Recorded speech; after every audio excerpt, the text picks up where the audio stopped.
Ganji de blue aye nyamu. Akpode we o, akpode we o. We duru anya we o, akpode we o. Akpode we o, akpode we o. Adi blue aye nyamu o, adi blue aye nyamu o. Gale apoli o. Nyawe bria awlo you. Nyawe ko you lo zugriyan. Ko ya zuglo griyan lo dia. Akpode we o, Towah. Apa Towah de we o, apa Gladio de we o. Tuwa lo griyan lo dia o, gale adia. Was ya go we you ga. Akpode we o, ganji de ye nyamu. Oje abi blue apapo. Anu ale abu bede ao ama abli nu aklekwe apaye dato Towah de. Ladies and gentlemen, people of Nigeria, they come in 2029. We all should jump together and get together and follow that Towah for Nigeria to be developed. What we want for it to happen in Nigeria, for everything to happen. That Towah is on the way coming in 2029.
Àpapọ̀ Towah dé o, bá dé jílẹ̀ o, àpàdà dọ̀rọ̀ Towah dé o.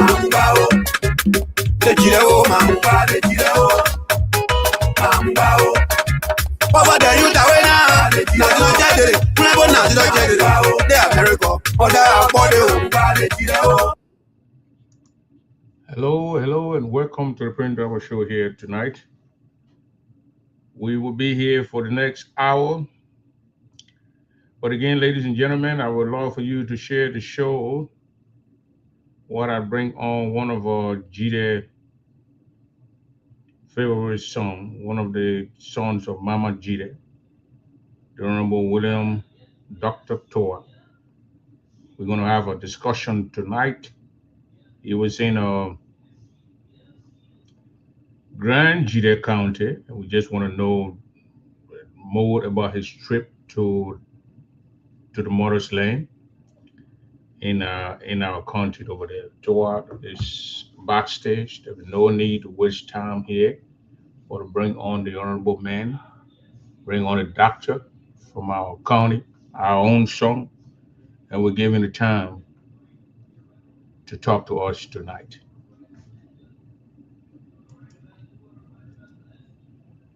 How you doing, sir?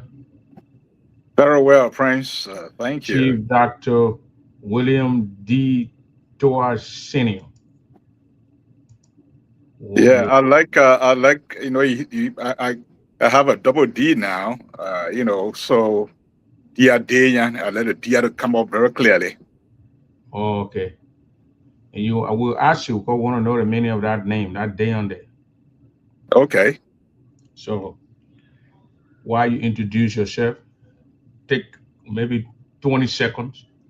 Give us the meaning of your middle name and what it stands for in our language, in our Crown dialect.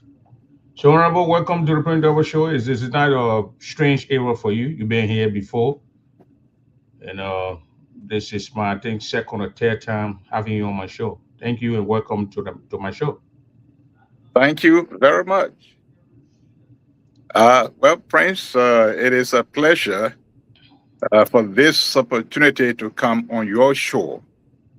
And let me use this time also to say good evening and then good night to Grenadians wherever they find themselves around the world.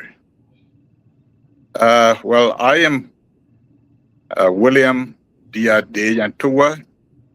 I'm a chief, I'm a professor, I'm a PhD, I'm a doctor. Uh, I have two middle names. The first one is Dia, is my maternal name given to me by my mother. And this name, I'm named after the legend Galadia. When he passed away, shortly I was born, and his name was given to me. In fact, he came through my mother. He wanted to be educated, be a civilized man, even though he's a traditional warrior. So I was named Dia. Then Deya is my paternal name, which means think of the future. Deya, or ancient language say Delenya, or in Kono say Najawa Diplo, but in Yao it's called Deya. Think of the future, whatever you do today. So that's the meaning of my name. But I'm happy for this opportunity to address all of Grandjide and Grandjidins, wherever they are, of the prevailing circumstances in our homeland, particularly in Grandjide. As you know, I am Kran, and like many of you on my voice tonight, you are Kran, and to be born Kran.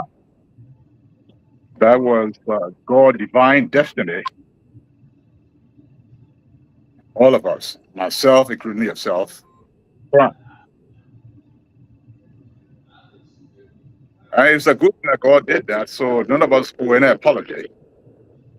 But what is important is that God give us a responsibility by being Liberian, and then secondly, by allowing us to be born in the local government area called Grand Jide and to come from the Crying group. So why it is that the fact that we are all part of God's plan, being born crying from Grand Jide County, it means that we have a common patrimony to to protect, to develop, to cause to prosper, and then to hold each of us up from the arches of deprivation, neglect, backwardness, and to progress and prosperity. It's our shared responsibility. So let me say this. Since the Third Republic meaning since the war ended, and we had our first election with Madam Ellen Johnson Sirleaf, to now, it has been 21 years. And so when you take the 21 years into perspective, with the millions of dollars disbursed to Grand Juda County, and then you go all around Grand Juda County, sadly, you do not see the impact of the millions of dollars that pour into Grand Juda County, either direct budget allocation or social responsibility disbursement to the county. You don't see that. Such that major infrastructure development, they are still lacking behind. Talking about roads, bridges, electricity, and etc. and etc. They're lacking behind. I took time the last couple of months, the last 6 months, I've been visiting Grand Juda regularly since I returned from Nigeria. And I took the time to go across the county. Particularly, I went deep into Kunabo district, the 3 administrative districts, through some part of Chen district. And of course, I passed through Bazon. I made a stop there, a brief stop, but I'm going to go back to go inside Mileng Bazon. The same conditions exist. You don't feel the impact of the millions of dollars that pour into Grand Juda County. That also applies to our health infrastructure. The health infrastructure, youth empowerment, creation of skill training institutions besides the university and the little program at the multilateral, a robust youth training center to give our young people skills to make them into productive citizens. You don't find that. Job creation. We have provided policy prescription. So some of those in authority, we have not seen anything happen. Perhaps they don't take it seriously, but they have a job to do, and so it is their responsibility to seek how to do their job best from the best minds they have, and to listen to some of the educated programs that are air on the radio. And if they need, they can contact us. We can have one-on-one to provide some direction to help, because we all have a share in Grand Juda County. But more than that, when I toured the county, one of the things that came up is the issue of the Putu Mountain. And specifically when I visited Putu, administrative districts, the people in Putu, like the rest of Grand Juda, they are worried that they are hearing that the Putu Mountain is to get online for some kind of investment and to start the exploration of that mountain. But what is worrying, while it is true they are happy there will be jobs, but in the past, the agreement that was signed, the execution of that agreement, the first Putu Mountain agreement, there were some details that were not hashed out. So when it came to implementation of that agreement, many Grandians felt left out with regards to job opportunities. And so the people of Putu specifically spoke to me when we discussed the issue of Putu.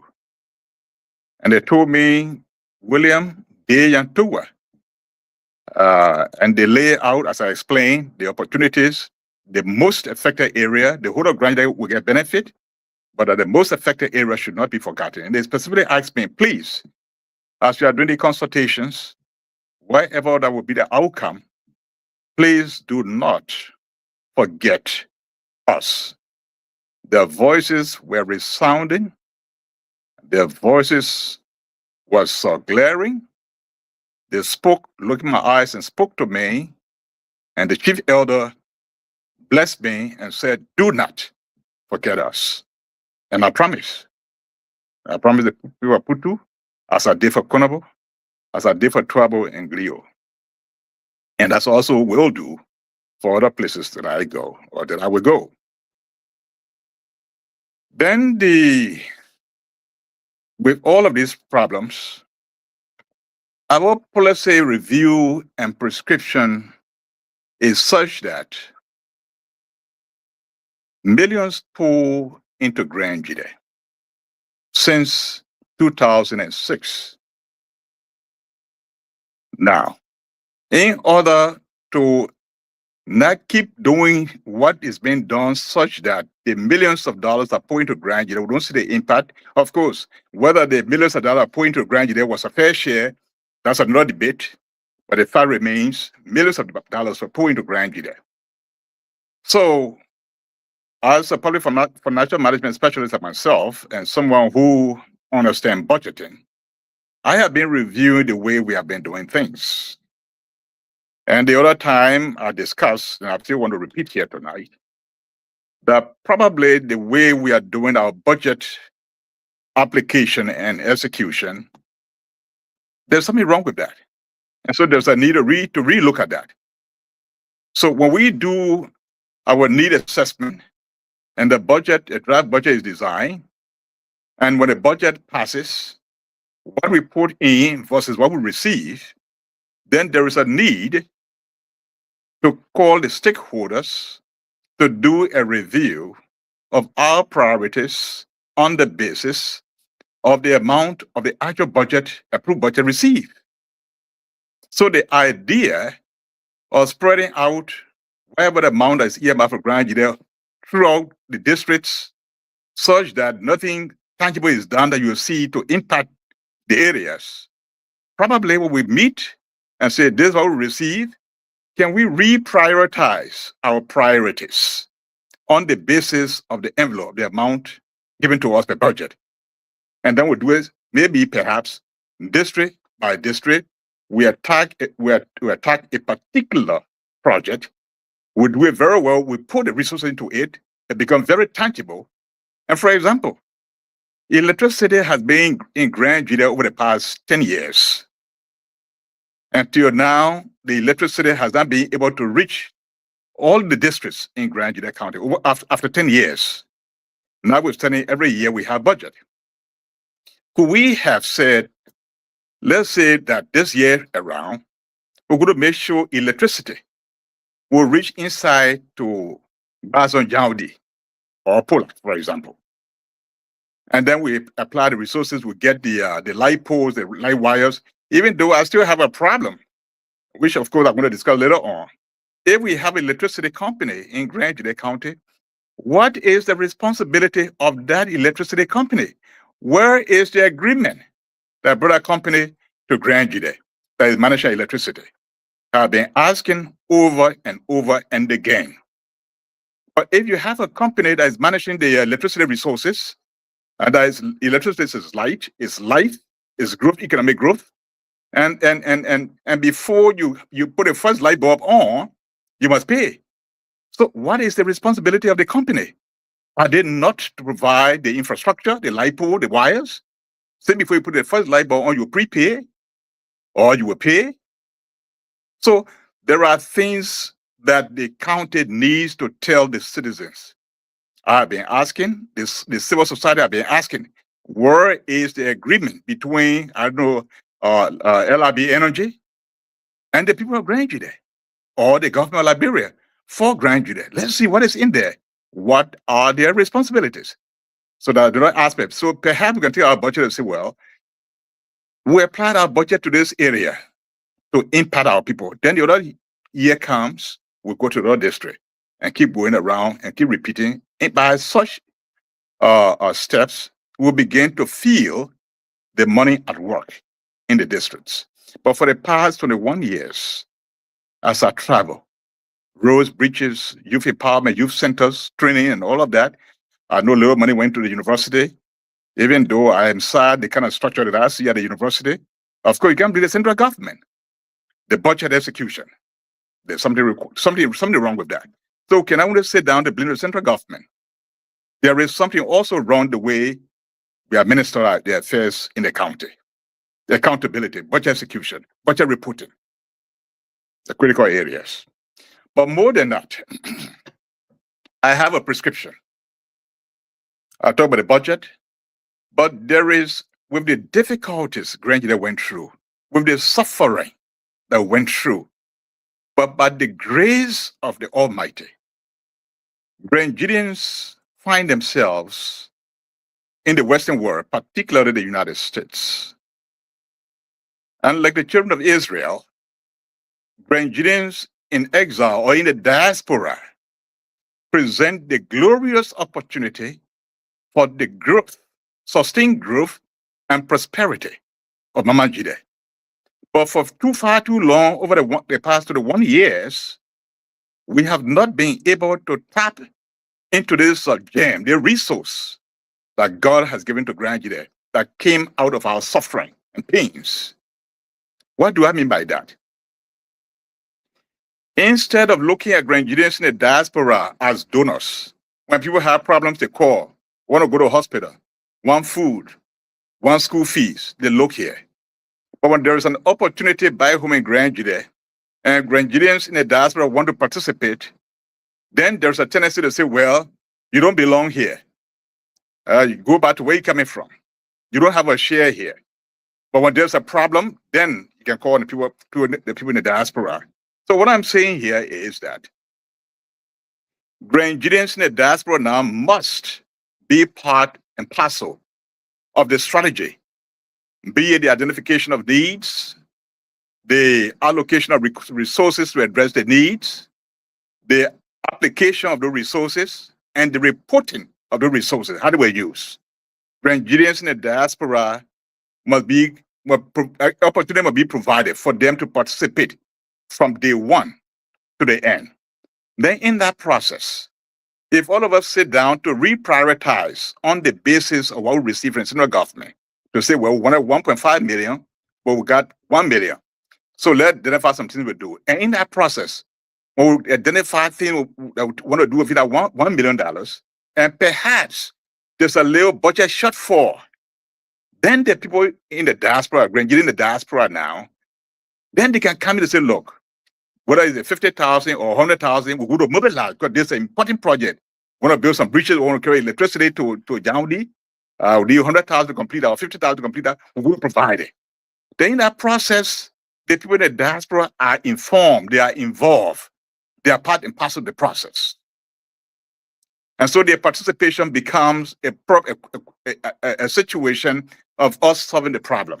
Because here, Granjide in the diaspora, they have the education, they have the experience, they have the expertise, they have the contacts, and they have the resources. Okay. And so I'll soon be wrapping up. And so it is very crucial that we have to find a new way, a new approach, a new deal in making Granjide prosperous.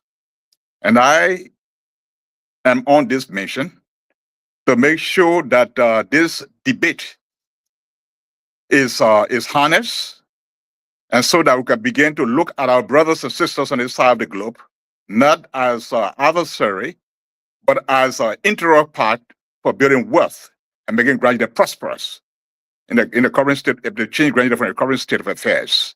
And I think this is very important, and I'll be honing this over the next few days as I'm in the US.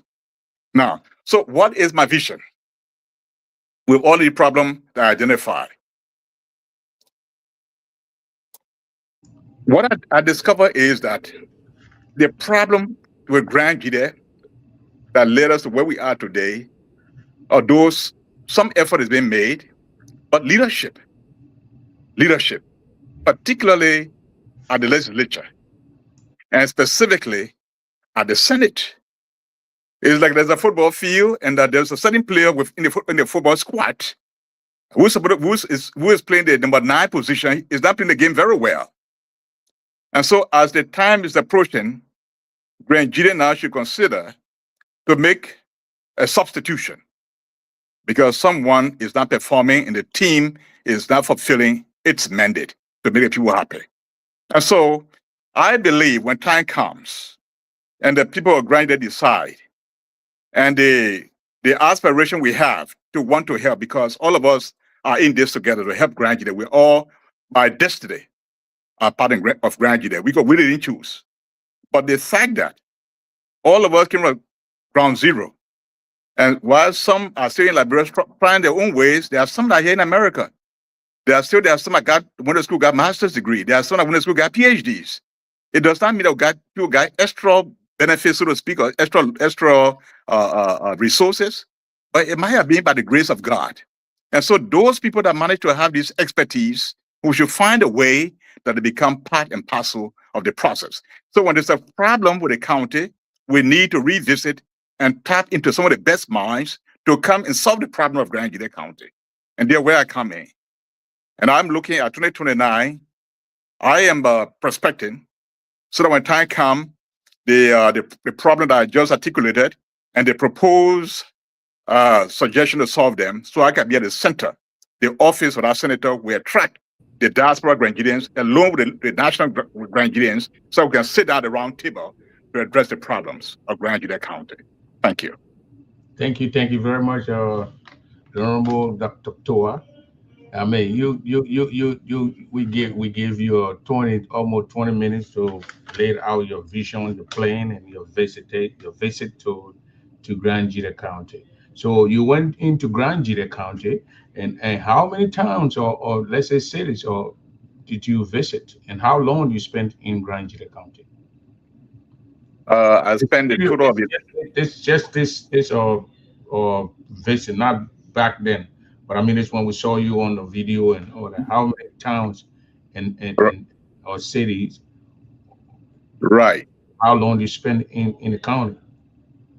I traveled to Grand Jury on June 5th, and I returned June 15th. So I spent 10 days.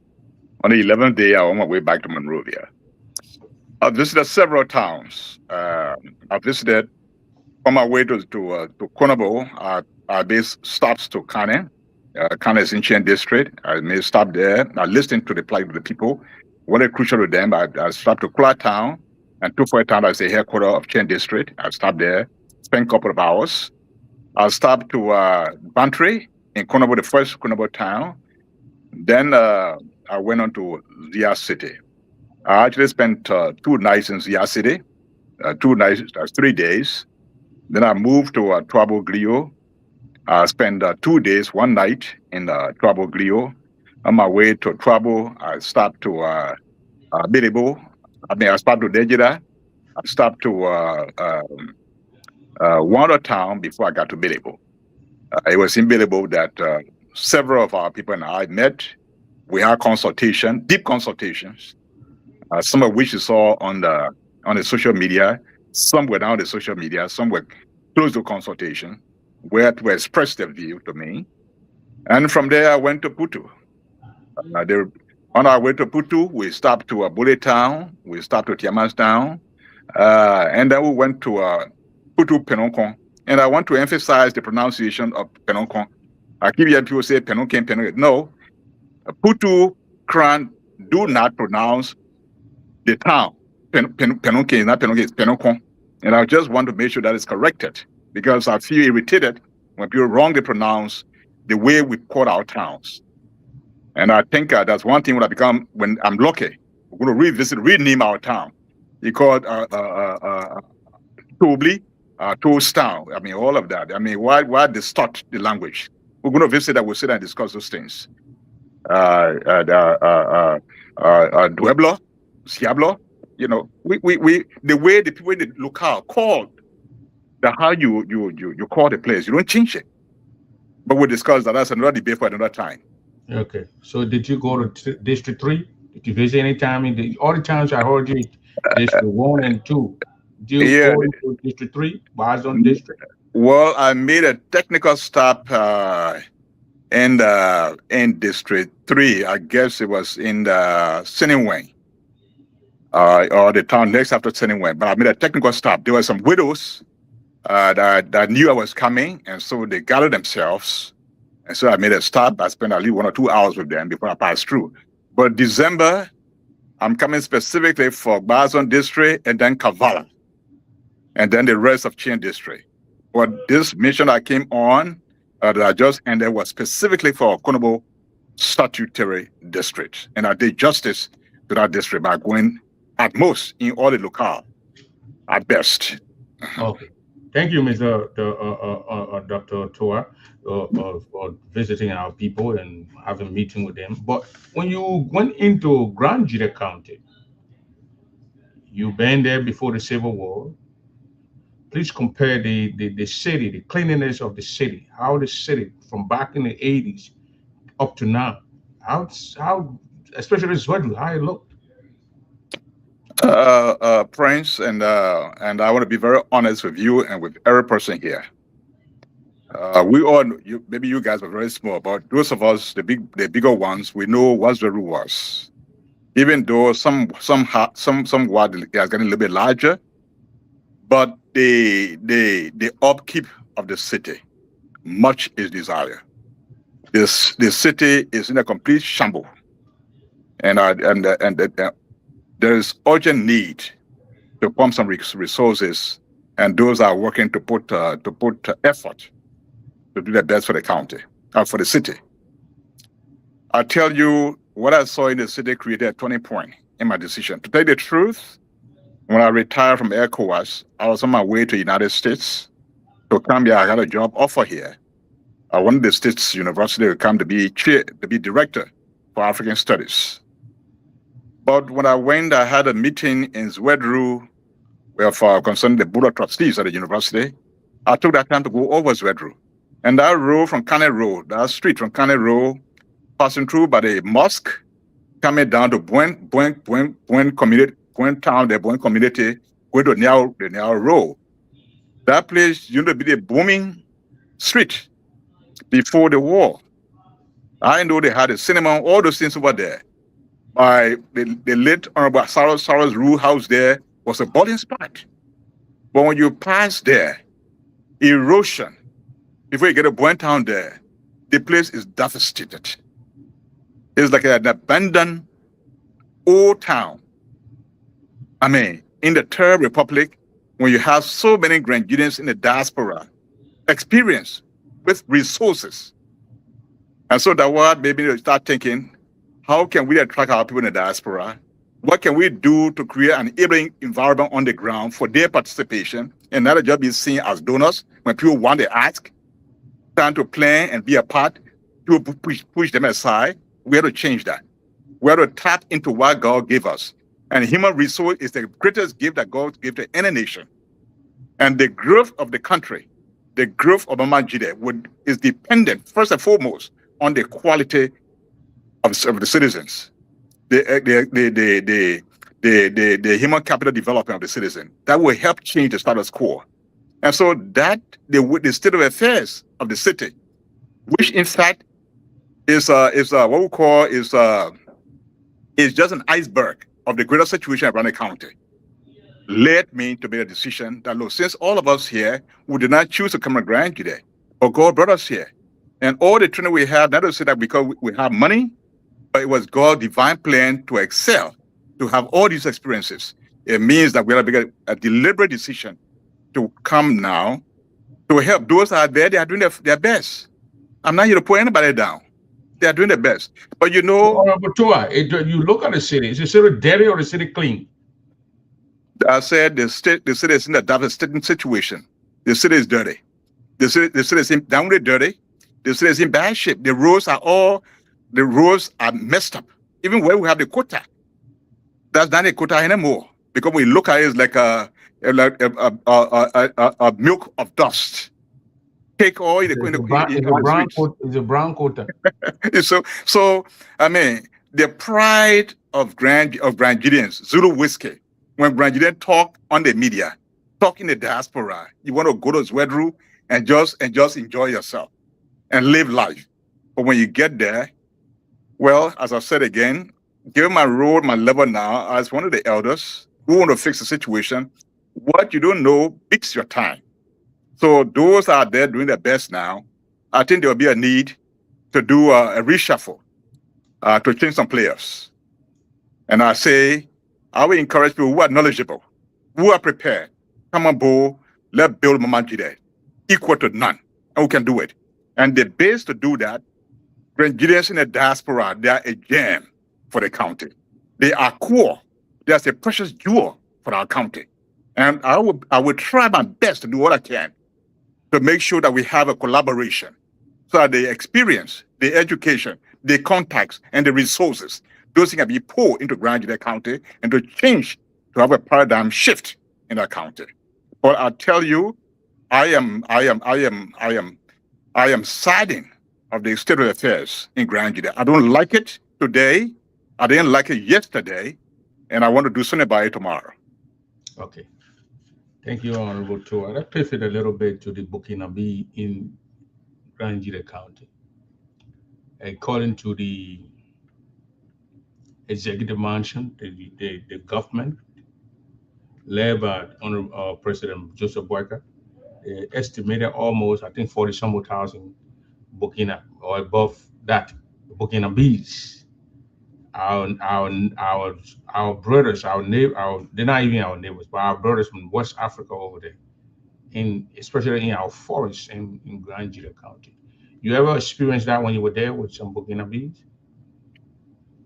In fact, I'll say this to you: the towns that I went to, for every 10 person you speak to, 1 or 2 is a Burkinabe.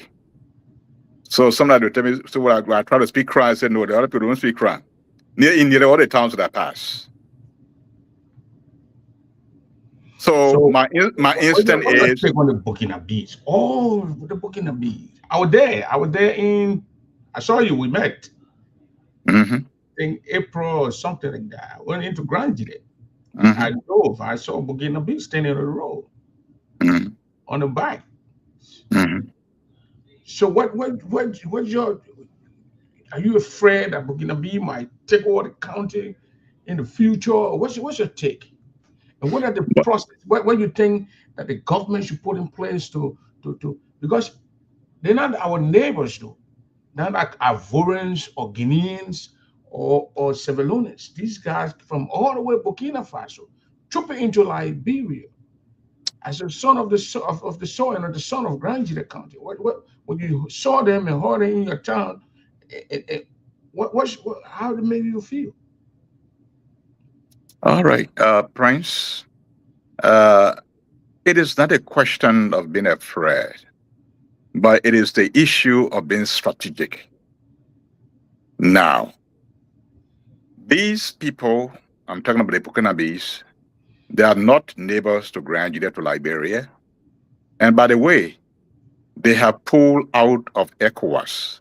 Burkina Faso is no longer a member of ECOWAS. In fact, I learned that Burkina Faso now is one of the flourishing nations in West Africa, if you will. Well, if that's the case, why the citizen can't go home? If what we are seeing, all the things we are seeing on Facebook. Into Liberia when the country is... So this is just a rhetorical question. I'm trying to make a point, Honorable Mr. Doba. You see, but in this case, because these citizens, they are no longer part of ECOWAS, so they do not enjoy the protocol of ECOWAS. So why it is that the government of Liberia need to take action within the confines of the law. What is happening is that many of them there, they are undocumented. They just troop through the forest. The government either has to go there and cause them to go back to where they're coming from, or take an action to give them temporary status. Probably if they are there to work, they do the work, to get them time frame, they renew regularly, and when the time comes, they go back to where they're coming from. So we have to be strategic about it. Because we know, for the Crown people, history has a way of repeating itself. For those of us who went to school, there are some people who have problems when people are educated. They think that people who got PhD, they shouldn't have anything to do with the government of Liberia. Like somebody from Grand Union have been, kind of lambasted recently. And I think I completely, share. Who's that person? Another that person knows himself. By the time will come, we'll deal with that situation. Because I heard him too talking about they come and then they get their PhD, they get their master. They sat there, they got a problem in their hand. Carl roaming the streets in his wedding, all of that. They can't do anything about it. Look, people who are trained, Grandians who are trained, who went through the process to educate themselves for Bamba Jide. We have to hold the bull by the horn to build our county. It's not a question what somebody wants, what somebody thinks. Grand Jide is for all of us, and we can't have the best minds and be in a backbencher, and somebody just want the seat who can produce. I know that sometimes people get money that is signed for in the name of Grand Jide. They don't spend it, they put it in a pocket, and they spend it as though it's their own money. They don't do projects. At the appropriate time, the people of Grand Jide will take actions. People take action because when you resign for money to do projects, whether you are a senator or representative, you have to execute, you have to do the project. If you don't do and you eat that money, that means you steal from the people. And if that requires a class action for money stolen from the people of Grand Jide, then so be it. But we, my team and myself, are carefully monitoring that. Team Towah and I carefully monitoring that. Yeah. Let me cut you to a point right there. The money, community engagement or community whatever thing that they gave the senators, I think they 75 or 150, and the representative 100 grand. We saw other people building townhouses. It does it specify that the money should go into building things project? Let's say I take mine on a portion of the money and I go into Grand Jide and go into those towns and have a big feast. Am I not engaging my people? No. Daba, let's first see the history behind this idea of giving senators and legislators money for projects. And this started early time. At that time, I was still in government. I was a consultant at the Ministry of Finance. So the idea was to make the senators and representatives appear to doing something visible so that people will continue to admire that they are delivering. Mm-hmm. So while it is true, counties are giving the budget, they share the budget. So a decision was taken, and they are the lawmakers. They endorse it. The president didn't have a problem with it, but that they have to give account of it because they are responsible people. So the money that is actually given them is part of the money that should be part of Grand Jide's case, Grand Jide budget. Yeah. So when you take it, give it to them, it means that you have to now go back to your constituency and do something there. So you can shine to say, well, yeah, the senator did something, or the representative did something. But it's not to pocket it and to spend it as though it's your own personal money. So the idea there is that, of course, when they give it to you, and I say, go and do the particular project, but you have to decide the project along with your people. And so if you don't do it, if it's time for that money, and you did not execute any project, and you pocketed money, and you did so over the past 20 years, and you cannot account for it, then, and right now, in fact, there's a fine young man that teaches economics at University of Liberia. He actually wrote to the senator and said, Mr. Senator, can you kindly make a report for the past 20 to 21 years, all the money being signed on behalf of Grand Jide County to do projects. It appeared that we don't see any project, but can you kindly report on your projects? And I know from time to time, people keep asking. And I heard the president said he bought BB tops and all of that. Well, whether BB top will pass for the project is another thing, but we'll look at that. But I think that if you are giving money to do projects in county, and money is for people, it's for the people of Grand Jide, the public money. It's for people of Grand Jide. You don't do that, that's stealing, that's theft. But one can say, Honorable Towah, one can say, well, he can say, well, I went in there, engaged the people we have, and show videos of having feasts and having all these programs. My question, when they gave this money to these lawmakers in the first place, I don't know why they put it in their hands. But what I heard last night from some people who work in the system is like, The money was supposed to go to Legis. You, as a senator, you go and see, and you want to do a project. You tell Legis, I want to, for example, I want to build a toilet house here, and Legis go and do the estimate and say, well, 20,000 to build it, and then to build it, you say go ahead and build it, and then they bring the building to you. You mean you go and see the building, and you want to put your name, you can do that. But the lawmakers go behind after because it's already passed in the budget, they go and take the cash. The government finance minister getting the cash physically, and then they go into the county with it. And I mean, when I heard it, I was troubled. For real, I was actually troubled because I was thinking they go like, I come to this town, Granjide. I say, like for example, I'm a senator. I go to the 3 districts. I say build a Paraba hall in all districts. Let's go and do it. They say 30,000, 30,000. That's what I was doing, but I didn't know the money was put in their hands. Well, I cannot speak to the detail of something I don't have the facts about. Okay. But what I can tell you is that for sure, money is disbursed to senators and to representatives. Those monies are allocated to give them leverage that they are doing projects. Now, rightfully, there should have been a government institution. The senators just kind of representative just kind of point to the project they want to do, and they execute those projects. Because the senator and representative, they are doing their job. They are not engineers. Those projects are done on their behalf, on their behalf, and the how it should be. But where now the money getting into the personal hand, put in the pocket, well, that's another ballgame. We didn't investigate. Legis, how they call that? You saying you're going to have them, you're going to hold them accountable. It has to be that way. Because if Legis, if when they no, not Legis, it's list, not Legis, list. List. I mean, excuse me, yeah, list. List. Yeah, let's list. say the money, our money can, because when the budget is passed, the money is in the budget now. It passed. So all counties are supposed to get this money. The lawmakers are supposed to get it. If one representative or one senator say they're not getting the money, then the governor like go, grant the county. Well, we'll look into that. List is a government institution. List, excuse me. Yeah, List is a government institution, and like any citizen has a right to petition List. All the money that's sort of be done for special projects and all of that List is supposed to do. How can the money get into the hands of some senators? And we will see project. You can write. I'm sure Liz will reply. Mm-hmm. But as I've said again, my team is looking to that. Progressively we're going to that. We'll dig it out. How much money have been paid to each senator, to each representative, and then we'll see the impact of that money on in the county. We'll do that. But I tell you, there are some that are doing projects, but there is someone who is very notorious and not doing any project at all.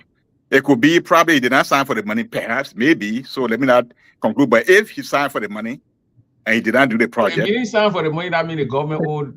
That's right. Central government owed. Yeah. So, but if you sign for the money, we can say the central government owes us. Yeah, of course. If the person does not demand for our money.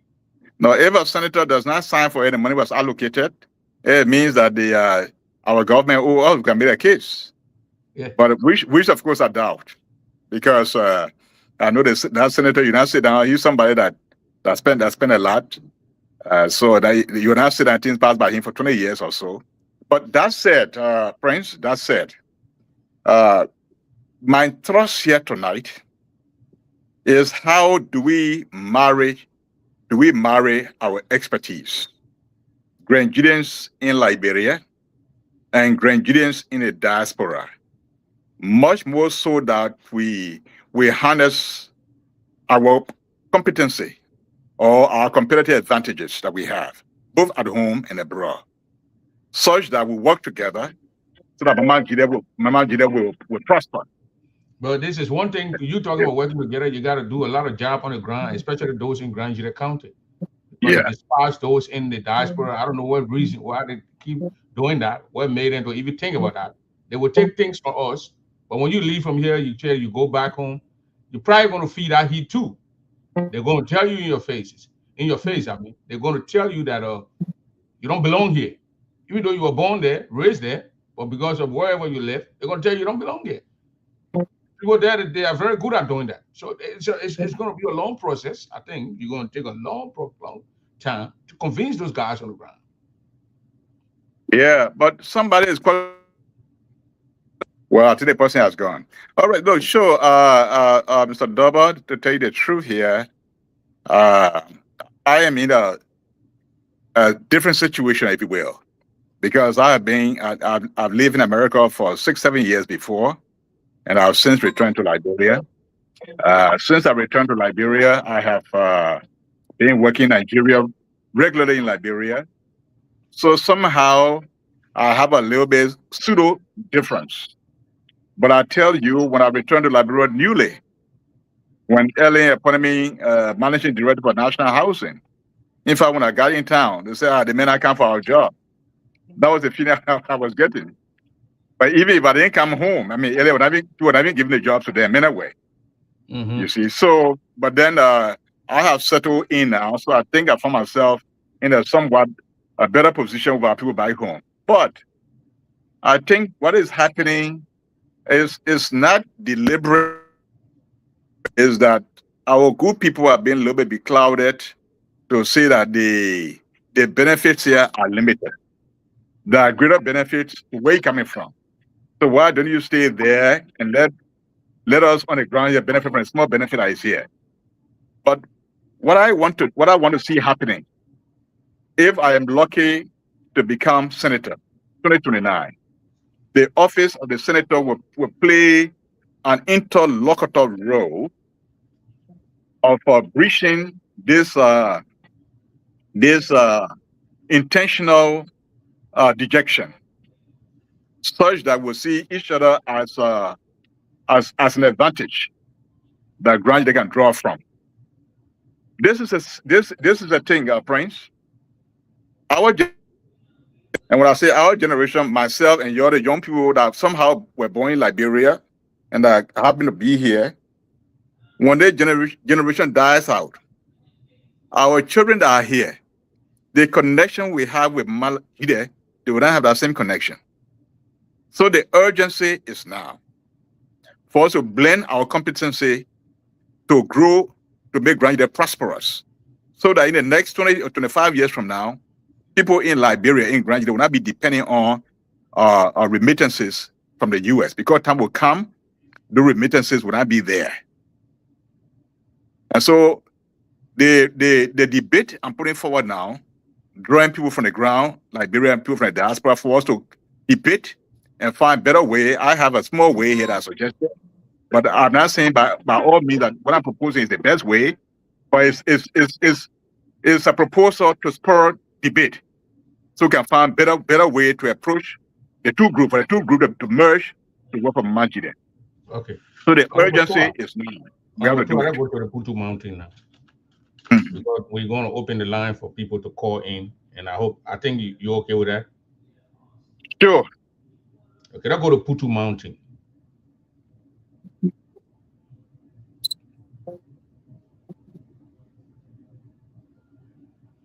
They'll let you sit down good. Then we go to Putu Mountain.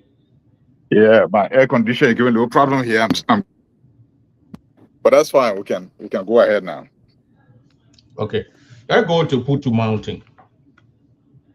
You went to those areas. You went into Putu. Did you go?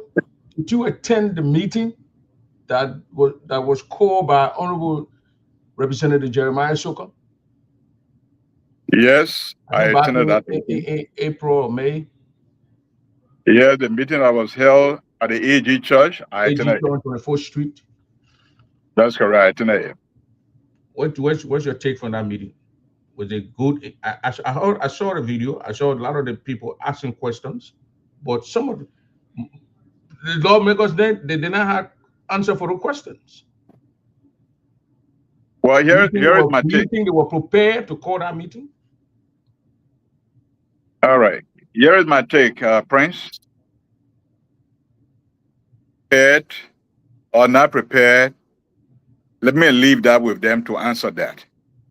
But let me say that any action that is taken to bring people together to share ideas, it is good. Whether all the issues were addressed or whether there were some concerns raised that there were no answer for, but that require people to do due diligence next time before they come. So in a nutshell, I think that gathering was, even though it did not provide all the information we needed, but I think it was necessary. And so let me say, to some extent, kudos for those who were instrumental for the call meeting. I understand it was the entire caucus that called that meeting. So let me say kudos to them. Even though there were so many questions I would not answer, but at least the fact that they provided some form of information. And we also realized some disconnect with some people that didn't even know what was happening. At least they help us to tell us, say, look, then you got to get involved. This in your area. You can't sit down. And those who had the better information than their colleagues would tell us, well, you had to communicate with your colleagues. They had to know what is happening. You cannot keep the information to yourself. Then we play the role of big brothers and guardians also for the goodness of Mama Jide. So that meeting that was held, I think was good. Okay. Okay, thank you, Honorable Towah. But let's say this mountain is for a popular like viewer, but it's in Grand Jide area. Do you think central government, the government, Unity Party-led government, do you think they are doing a good job, or I mean, with the citizens in the areas, in those areas that will be affected? But even going into Grand Jide to have these community town hall meetings to tell the people, because I heard a video where the vice president just said, you don't need to get, or there will be, Putu Martin will be opening right in the area where he went into the university or wherever the people call him. Do you think they are giving the citizens in those areas adequate information? Those who will be affected. Let me give you my take, Prince. I, William Deiyan Towah, any action taken by the government that does not involve the people through consultation to review whatever agreement that is being put together for citizens to have a say, and then to rush a contract and shop it in the truth of us, such an action will be rejected. We challenge it through legal means. Because, yes, the resources are for the government, but there are people that live in the area where the resources are. When those resources are extracted and they are blasted and the holes are left there, there are people who will bear the consequences. And so the New Deal, if you will, or the new extractive engagement policy of the government, of our own government, that some of us were also part and parcel of developing, it says that the affected communities must be carried along. Their well-being must be assured. Deeper engagement should happen. What do you mean carry along? Break it down. Carry along. What do you mean? What do you mean carry along? I gave what it actually deeper engagement should. So what that means is that the engagement should happen. Engagement, communicating what is going to take place, what's going to happen, what the interests are. Let the people ask the question. They come in the company, how does it affect them? With the pollution thing that will take place, with the invading of the sacred sites and all of that. Remember, Grand Jide Mountain is a sacred site for the people of the Kwa-speaking people. The invading activities that will take place. How do we compensate for our sacred land? All of these things will be discussed. But if these things are not discussed, and somebody goes somewhere because they call themselves government authority. In fact, let me say this to you, Prince. People who are in authority, they are servants to us. They are not lords. People need to get it. So anybody who is a servant of the people and don't see themselves as serving the people the opportunity to serve the people, or see themselves as Lord and gospel to themselves, that they will take action anyhow to disenfranchise the very people they were hired to serve. They become a disservice to the people and then a woe to themselves. Because I would think anybody would. When you look at the renegotiation or the new opening or whatever they're trying to do here, you saw the president appointed people on the committee. Do we have anyone from Grand Juda County on that committee? Capable and competent men like you, and there are a lot of us, a lot of Grand Judans who are competent, who are capable of sitting down, and you're talking for the people, your citizens, the brothers and sisters, who would you just say when they're blasting those things, who will feel the direct impact of the blast? Why do you think the government of Joseph Newman Boakai, the President Boakai, did not put a crown man? Let's be frank here now. We're not joking here. This is about our people we're talking about here. Someone from Grand Juda County on that community took Jeremiah Kong, who is the vice president. I want to say he's the vice president of Popular Livelihood. But does he know these people? Can he relate to those people? Can he go into towns and sit with those people and talk to them? Do you think Boakai need to step up and put someone who supposed to go to those towns and speak the people dialects? Prince, let me say this to you. When I return home, I met the president to inform the president that I've returned home. The president received me very warmly. In fact, the president gave me a kind reception, and I gave him kudos for that. What that meant was that I showed the president our home, I was prepared to help our government, and I emphasize the word our government, in a way for our government to succeed. And so the fact that I'm in country, and many other Grandians, who are even by far qualified than I do, I think, and that we are in country, even if the president appointed the vice president should have had the responsibility to call on Grandians, or who's who from Grandia that I can talk to, that I can get involved.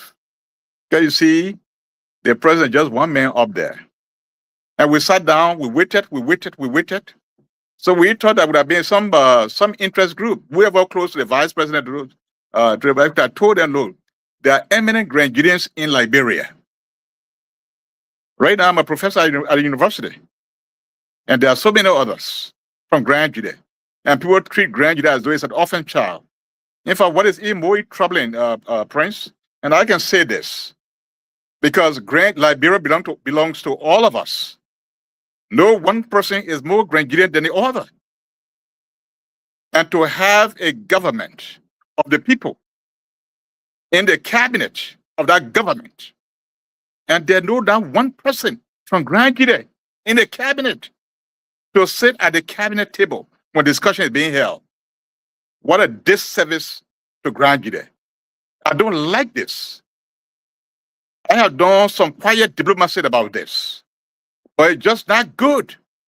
It doesn't look good that Grand Juda, a county that was high hit as a consequence of the war, then the executive to take action to rebuild a country, then that executive, there's no one Grand Juda represented in that executive.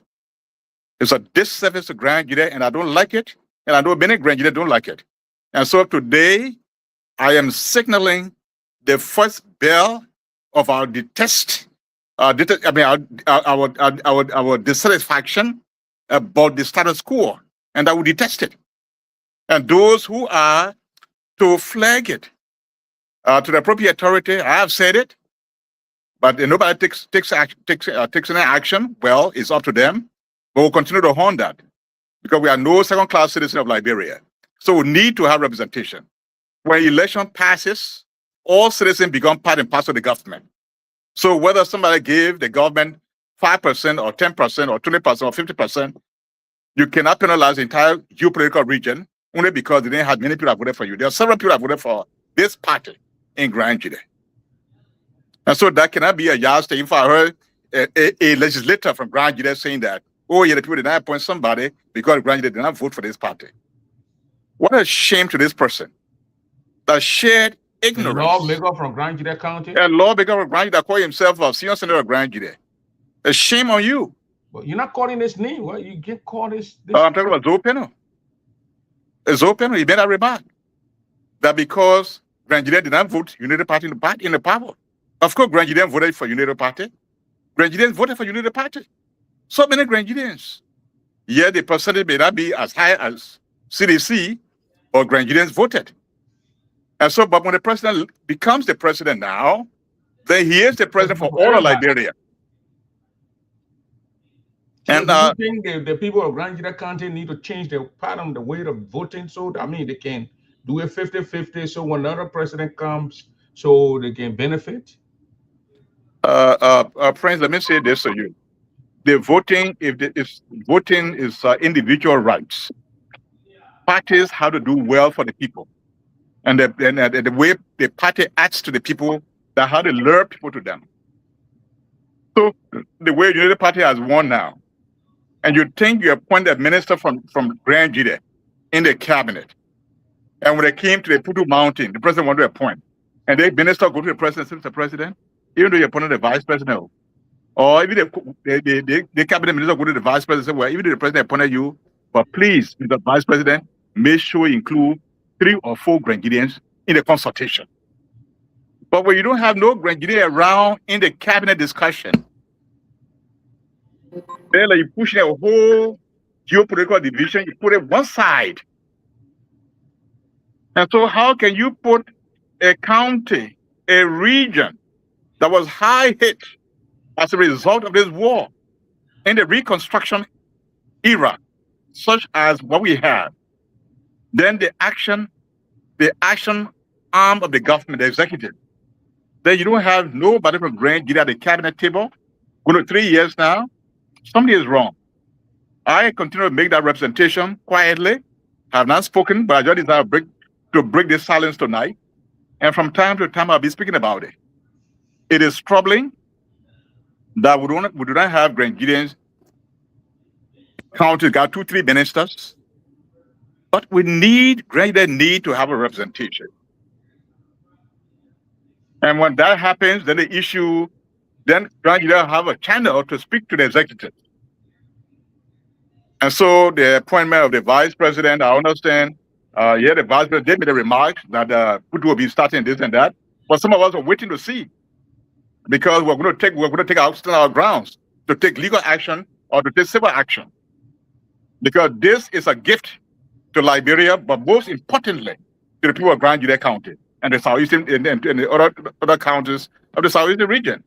And so for us to just sit down, we become spectators, and somebody dictate the course of action. They shove a result in our throat. You think we're going to swallow it? It can't happen. But you got lawmakers who don't even, you got law, because I saw when that meeting, we had a caucus, and some of them were absent. So I don't think that they took that whole meeting seriously. They didn't care, or they just want something and probably get kickbacks. Because I monitored the whole process, the meeting, from questions from the time they came in the building. I saw the Honorable Mary Johnson, the SOCON, and a lot of Grand Judeans were there, but I didn't see the senator. I think I saw Senator Thomas Yaya. But why was Senator Zopeno absent? Well, Prince, I don't know. I mean, such an important meeting, I think he should have attended, but of course, maybe he had a prior engagement. So perhaps, let me give him prior engagement. They're talking about let me explode your county. Things that you're supposed to go and talk to the people to get jobs, your citizens. Look, this place here, you're taking the resources. At least you're opening something here so our people can learn and can work. Or even these drivers, to even at the community college, to have these courses for these guys that will learn how to drive the forklifts, these trucks. Why would lawmakers not seeing these things? Can they not see that most of them lived here in the West? Just a little town right here in Shelbyville, in Louisville, I'm living. When Ford Motor built their plant, their company right in Shelby, at the community college in Shelbyville there, They start teaching people locomotive and teaching people how to drive fork truck. You go and learn 6 months. You get your lesson and you go and work with a company. Why the lawmakers can't open their eyes at the university? Why they can't open protocols? Why they would teach your people how to do fork truck? If you get your forklift lesson or your truck driving lesson, you'll get a job. I mean, I think you friendly with. I saw you with Honorable Sokan, and I think you talk to other lawmakers. You permanent grandchildren. Don't you think that you need to bring these things to their mind, to them, to tell them? Maybe they don't know about it. They don't know, so to put it in their faces and tell them, look, we have to at the university, and good for us. You are at the university. They're one of the board members. No, actually, I'm the chairman of the board of trustees. Okay. And let me say this to you, Prince. The university now has metamorphosed to a full-fledged university. But yes, when I talk about youth empowerment, job creation, I spoke about that. The university cannot just be a building. I mean, we have the multilateral that teaches technical vocational courses. Even we can even evoke that to have the youth training center. They are going to change in a way that is a building built by, I think, German Agro or one of the NGOs, a big building. You can put a building into operational and train young people. Yes. But you know, I cannot put everything at the feet of the central government. We have to provide the leadership. We, the people of Grange, they will provide it coming from the legislature. Yeah. And let me say this: the legislature, the senators, the legislature, they have some solemn responsibilities. One, making laws and legislation, lobbying and advocacy, and providing oversight. Now, so what is wrong? I've not seen, in fact, all of these areas, except maybe a very few. In all the three-dimensional areas, I don't see our people being more active, particularly the one who goes around parade himself as senior senator, godfather of Grand Jude County, who has spent all the years talking about company mountain, and he's not involved. Yeah, I mean, when the budget hearing is taking place, he disappears. You can't find him. When we're having a discussion, he flies to Cote d'Ivoire, maybe going to France. And so, you know, senator job, these are not employment. These are opportunities to serve and to create opportunities. And so when you are not prepared, or when you have done your part now, you know, there's something in economics we call marginal utility. Is that when you start, you have all the energy, and then you rise up, you rise up, you rise up. When you reach a certain level, it's like you have reached a peak. What happened? We call the decline, because you have reached a peak. And so some of this gentlemen or some of these people, what you don't know, what you know to the level at which you know when you reach there, and you're not prepared to learn, then you don't add value anymore. Then it becomes time to leave, because that office cannot be stagnant. It has to be robust to create opportunities for our people. And so our people just have to know this. And this is where my discuss in the diaspora, the marriage I'm talking about, even though right now, many people in the diaspora may not be able to vote in the diaspora, but people in the diaspora can influence people on the ground to vote right for Grand Jude County. And I'll be having a town hall meeting tomorrow. And I'll go detail into this, because we don't just 1 hour. I'll have 2 hours tomorrow, 3 hours tomorrow. We'll discuss this. And I'm prepared to lay down the roadmap tomorrow. Okay. And I'll continue to hone this until all of us get on our feet, and to take the Grand Jude project, making Grand Jude prosperous. We'll take it as an action item that all of us need to work together and to save that county. But the state of affairs of that county now is like a forgotten area in our republic. And I don't want to blame the government about it. I know when it comes to fair share, we got lawmakers representing us. They need to speak in the interest of the people. They don't. And we got budget going there. How are we executing the budget? Yeah. So, Honorable Towah, before I open the line, I will see someone open the line. Before I open the line, I want you to listen to this tape. Speak to the issue, the mindset of our people. Okay. Listen to me. I'll ask you one question from this tape. Okay. So please pay attention. Okay.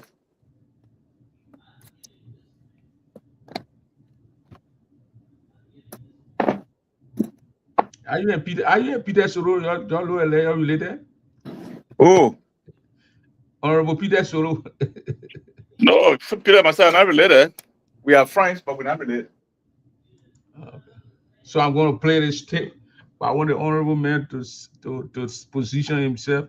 I'm going to play this tape for now. Open the line. The number to call is 952200842. That's the WhatsApp number and my direct number. If you're here, you want to call, ask question, direct number. That's it.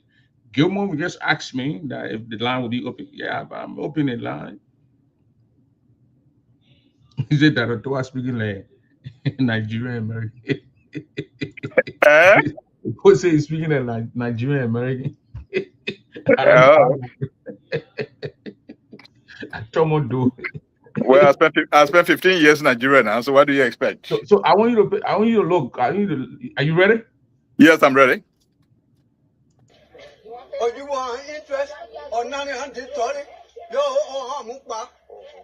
I want you what? Most only you know about it. Your interest. Or more money, I take your dollar. I'm on a new car. I guess you. Yeah, Mura. You're there. You're here. You're here. You're here.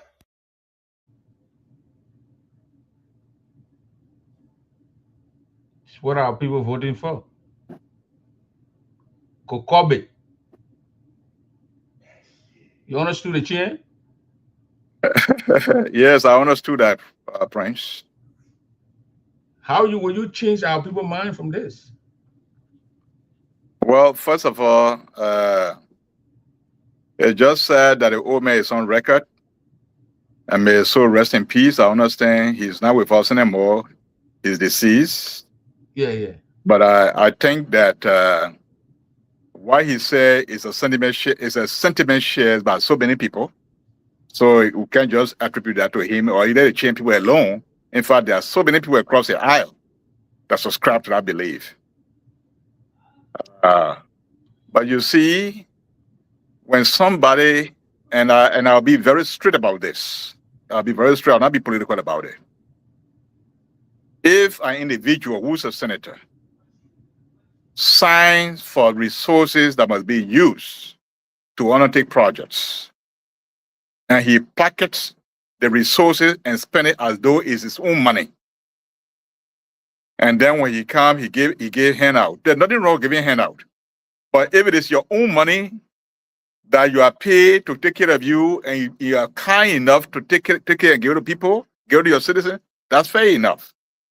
But money that is designed for projects, and you don't do projects, and you give such money away as token from yourself, then that's a disservice to the county.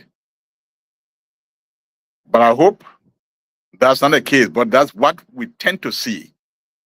But I hope the senator from my speaking tonight will come and clear the air that, look, all the money I've been signing for the past 20 years, here the project I've done, let me list the project, let us see the project, let validate the projects. But as it is now, I don't see any project. You have been signing for money like his colleagues. And so if that's the money I've been giving to citizens, there's a disservice to the county. I know, I have been doing likewise my own pocket that I spend. I may not do the way he does it, because maybe you get the project money that he spend freely as though it's his own money. But all of us, even including yourself, you help our citizens, you help some citizens that are in need, and nothing wrong with that. But when you take the people's money for a project and you spend it as though it's your own money, then you use it for campaign without doing anything for something to benefit all the people, and you do it for your own glory, you spend it as your own money, there's a disservice. And we need to educate our people. And so this is what I'm saying, and I'm glad that your man that spoke on your station, I think yesterday or day before yesterday, he mentioned that. I had started speaking about it before. He mentioned that people sign for money. This particular gentleman signed for money, and he had not done any project. These are young people on the ground. If I understand, the young man was about 18 before, so he knows better than I do that this gentleman has signed for money that he did not even use for any projects. So it means that those of you in the media, you need to look into that. You need to say it to compel the gentleman to come out and give account. If you cannot do that, I know our laws allow for citizen action to take place with class action, lawsuit. Because, I mean, if you receive money on behalf of the people and you don't spend the money for the people and you disenfranchise the people, then the people have the right to question and do not bring a lawsuit to compel you for full disclosure. So I think all cards are on the table. And so I applaud a young man that spoke yesterday, I guess. I listened to part of his expose with you. And so I think he's right, but he's not alone. There are so many of our people that share the same views. And I'm sure as we unfold before the year comes to our end, that this situation of theft from the people will be harnessed for redress. And so I think those concerned, they should not think that they will sweep it under the rug. Go at the time when you come around and just bully people, going is that time. Well, let me just emphasize this. And this, particularly for Grand Jude County, the senators, the superintendent, all of them, you are servants of the people. Stop bullying the citizens. You are servants of the people. When the people want answers, provide answers to them. And one of the questions I'm asking today, please provide the contract for LRB Energy with Grand Jude for the services they are running Grand Jude. Let's review the contract. Whether it is the citizen that will buy the light pole, that will buy the transformers, that will buy the wires, then before they start paying light bill to you, we need to know that. What is LRB Energy responsibility? And so we can know what is our responsibility as citizens of Grand Jude County. And so all around here, what the superintendent took $400,000 of the county money to buy a transformer, I think 4 or 5 transformers for the town. It's all there. But that does not mean that but that does not stop us from asking for the contract, because we want to take issue with the company itself. So that thing that company is supposed to do and the company is not doing, and they are comparing citizens to do it because citizens want current, that they are compared to do that because they want light, then somebody will pay damage. So before we start that, we have to see the contract. Okay, thank you very much. Ladies and gentlemen, if you're on here, call the number 952-200-8420 to give each person 1 minute to engage the honorable man. Please let us be respectful, ask a question, and go straight to the point. 952-200-8420. And call now.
Okay.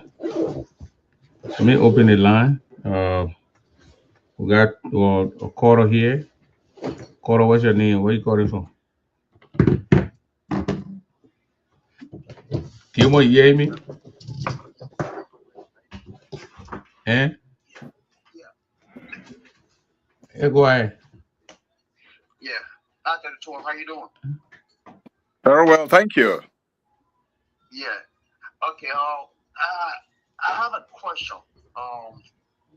And in a statement, I would use less than a minute. And thank you very much for your time and and effort, interest in representing the county.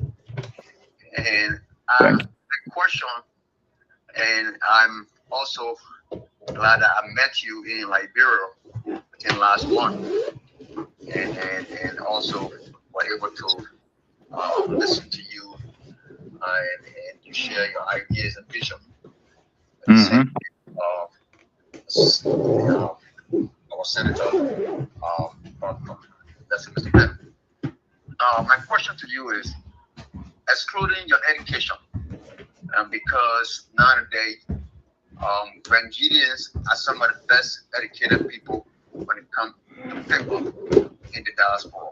And you cannot see or relate that and see the impact in the county.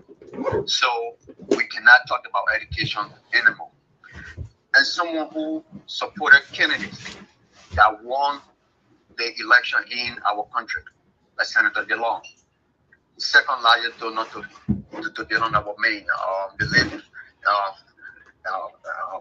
and I can name them. My question: what makes you different? What makes you different than Honorable Penn, excluding your education? That's my first question. My second question to you, why are you so interested now into seeking the one of the highest office in our county now, because you are retired from working for ECOWAS? Thank you. You got a question, Honorable? Yeah, thank you, Gilman. Thank you. I do it down. We can go ahead. The other people speak. I'll do it down. Yeah. So if you can go back and listen to your page. Okay, thank you, Tario. You called off. So anybody can call in. Anthony Gay, you've been asking all your question. Call in now and ask your question. 952-200-8420. Thomas Doe, you say Prince Lone Star Network is bad tonight. Well, Lone Star Network bad, Lone Star Network bad. And I ain't Lone Star territory. So, Prince Pine, you got to load the thing in the back, the thing that is playing. Sorry. Oh, I know your job. Good evening, Dr. No, she was Towah. playing the thing out here was. Good evening, Princess Pandia. I was watching. Mm. Good evening, Dr. Towah and Prince M. Dava. Go ahead, man. Go ahead with your question. How you doing? Good evening. Good. I'm Prince Dava co-host. I was supposed to be on tonight, but I'm busy with work. So my question to the chief, Chief Dr. Towah, if granted an opportunity in the Senate, what difference will you make? Can you hear me? Sorry, my throat. Yes, I'm hearing Yeah, you. you ready your question? Okay. If you are Okay. granted the opportunity to serve your people, what difference will you make in the parliament? Okay. Good. I got it. Let's take at least one or two there I can try to answer. Question I have, Prince. I've been following. Everything I listened to so far sounds great. So I just want to know what some of the great things that others are not doing that you will be doing for the country. Yeah, so Okay. I got a question, Princess. I got it very well, loud and clear. okay, let me go to the other question. Caller, what's your name? Where you calling from? It's Anthony Gay. Okay, Mr. Gay, go ahead with your question.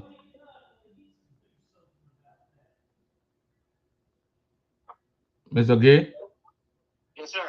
go ahead with your question. Yes, I have 1 minute. I asked 4 different questions. I can't ask that 4 questions no more. I mean, go ahead with your question. Okay. So the first question here is Dr. Towah. First of all, good evening, sir. And Good evening. you mentioned that you attended the meeting concerning Anthony Gay. Can you hear me? Yeah, Or can you- yeah. Go ahead now. Hear you now. He attended the meeting with Honorable Soka, but he did not tell what they discussed in the meeting. He said some question was not answered, but he did not tell it. He acknowledged that the meeting was a good step in the right direction, but he did not tell what the meeting entailed. It was left in suspense. The second question that I have is, you serve at ECOWAS. Thanks for your service for representing Liberia at ECOWAS. But what do you make of the circumstances at the Guinea border? Guinea have encroached on our land for more than 2 months, and they are still in Liberia. What do you make of this administration way of handling this? And you also sympathize with this administration as well. What do you make of the fact that our land? You say he's a sympathizer. Are you concluding or you asking him that question? We support this government and saying that because he does affirmed it multiple times that he supports the government. So what do you make of the handling of the Guinea border circumstances when armed men are in our country in over 2 months and nothing has been done and the government is not electing the public? And 3, okay, please read my other question, Prince, because I know I don't have too much time. That's the reason I'm going to Go ahead. Go ahead. Keep reading your question. You say what your other question? The one that you say, he said.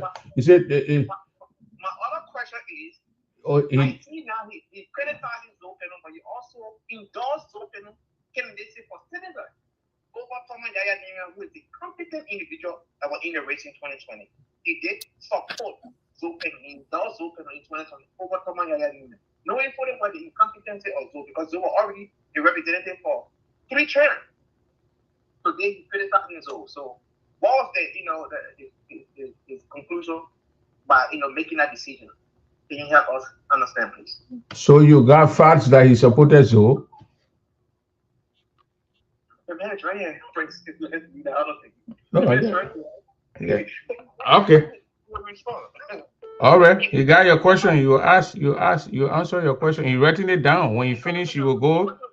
When he writing the questions, if you watched, you writing the question for then you answer it how you got called. Thomas Joe, go ahead. Okay, thank you. Yeah, good evening, Dr. Towah. Good evening. I have a question. You ain't Thomas, you ain't Boga living room. Why you mean Boga watching Towah? You just talk about the border issue. Yeah, but my question is, Dr. Towah, is that are you willing in the process, if you're not being favored or not, if you're not being favored in the process while running campaign, are you willing to have a merger, suppose someone else rather than you going? Thank you. You understood the question? Yeah. Okay, so let the people go back and listen in, Dr. Towah, while you start from the first question. Okay. So I'm going to be in the back. I'm going to make you solo. So Okay. we will see you responding to the citizens' question. Absolutely, and it is a pleasure for me to hear from the citizen directly. So Okay. let me start from the question from Mr. Gilman. Mr. Gilman, thank you for the very good question you asked. That what make me different from honorable panel. If I am to win the election or that I'm vying to be senator or grand, what make me different from Senator panel? There are several that make me different from Senator panel. Number one, I am trained. That is apart from education. I am trained into public service. I know how to navigate the public space. Beyond that, the training, I have the academic qualification. My PhD is in public management and leadership. And I have been in the cabinet at all levels in the public operations. I've served the entire ECOWAS region, and I've seen the war at large. And beyond that, every county, every geopolitical division has the right, it is the right also to select some of its best or one of its best to represent at a point in time. And so, because I have both the intellectual capabilities as well as the hands-on experience, and given that I think the state of marginal utility is kicking in, where Senator Peno has performed now for over 20 years, it seems that he lacks of ideas now, so his performance is coming down. For typical example, those days when Zoe Peno hits Zwedru is on fire. But today, Zoe enters Zwedru, you have to find him by the beyond Zoe. The principle of marginal utility is setting in. So Zoe has reached the height of what he knows to do, and so there's a need for change. And so I am better than Zoe in that purview. I have the expertise, and I have the hands-on know-how in the act of governance and regional integration and regional matters. And when I bring those things to bear, and even by father, I even live in the diaspora. And I just told you how can I try the diaspora Grenadians to build wealth in Grenada. And I think we have to take the next course of action. These things I'm training them, but Zoe does not train them. So I'm by far better than Zoe. And so I've been one of the best sons of Grenada. I think when I get there, I'll lay the foundation that the next generation of leaders will build upon to make Grenada better. The next one is what makes you interested in the position now that you retire from ECOWAS? Well, as I said from the beginning, in fact, wanting to be senator was not part of my strategic plan for myself. I had my own strategic plan that when I retire from ECOWAS, I move here to the States.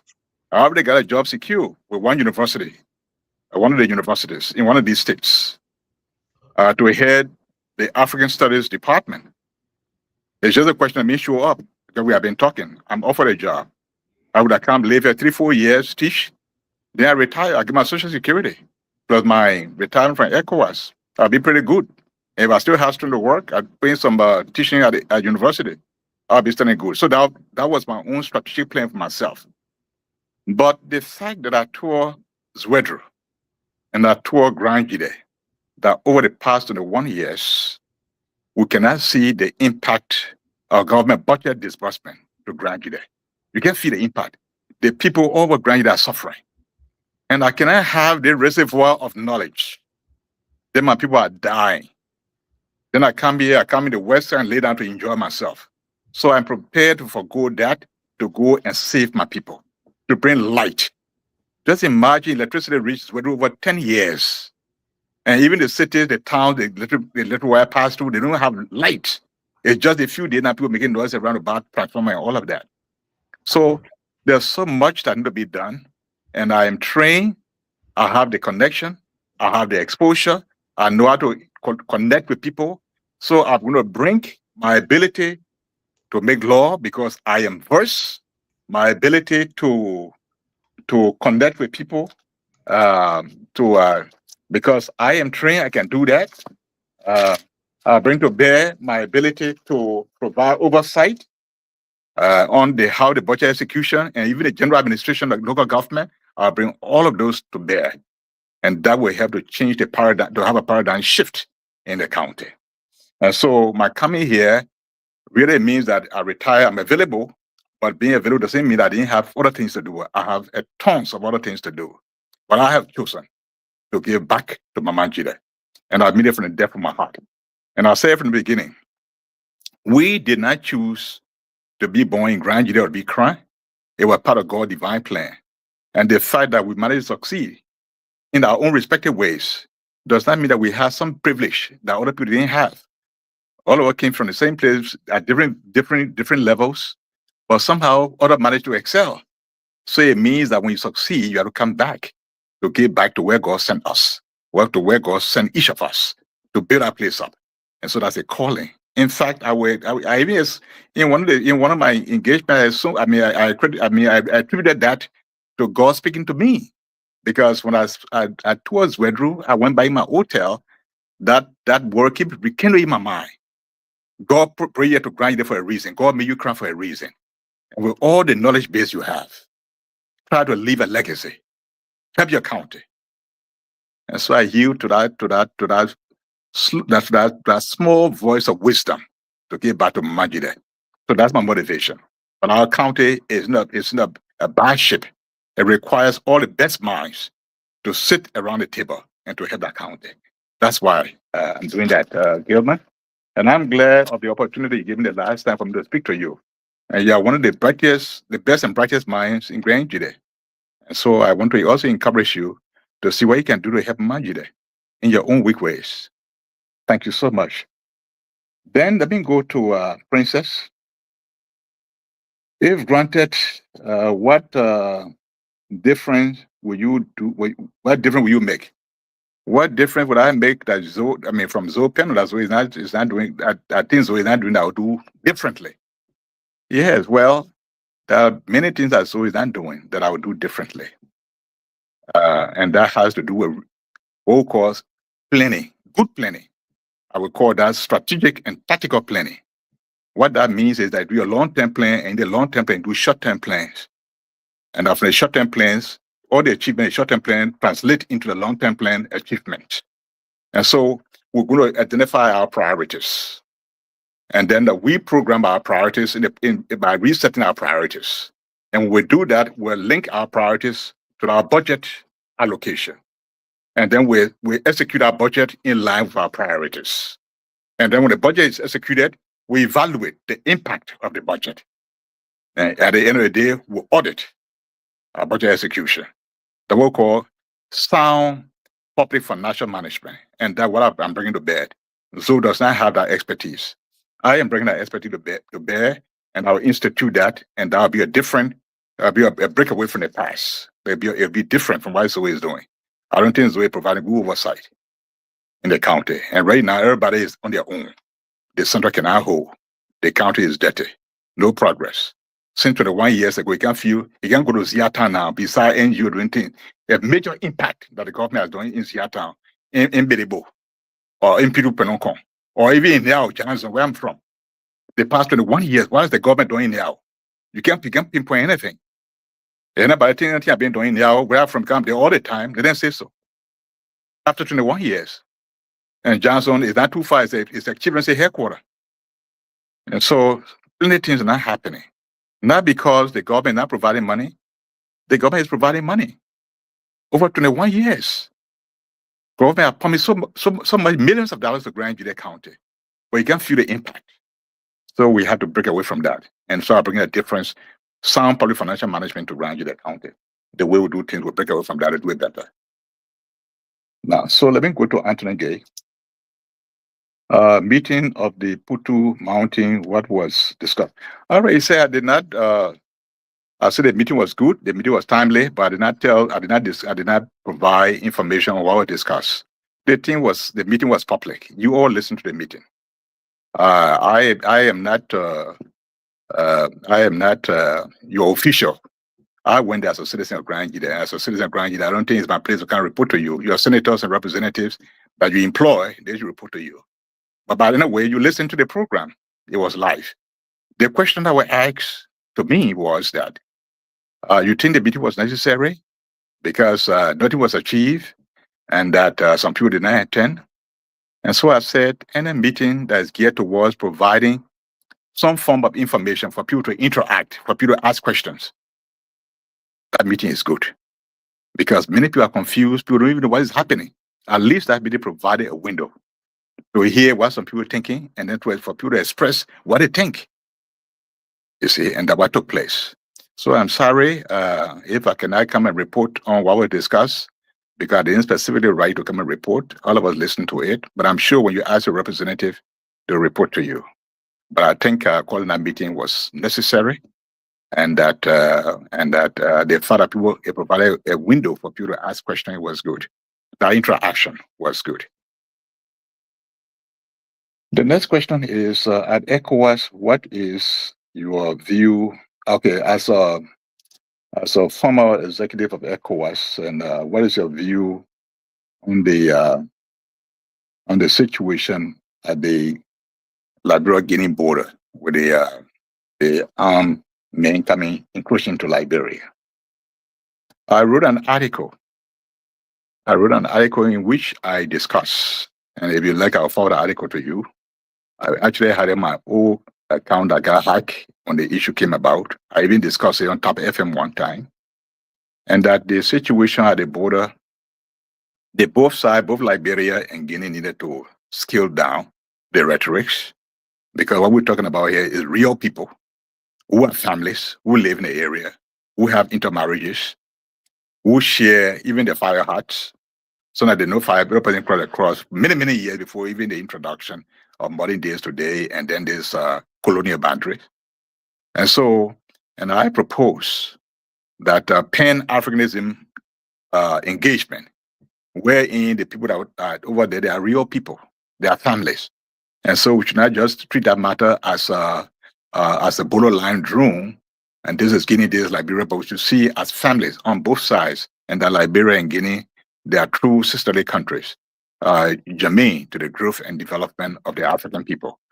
And so to tune down the area of division and harness the area of togetherness, and then increase diplomatic engagement to de-escalate any crisis, and then to have a sense of reasoning.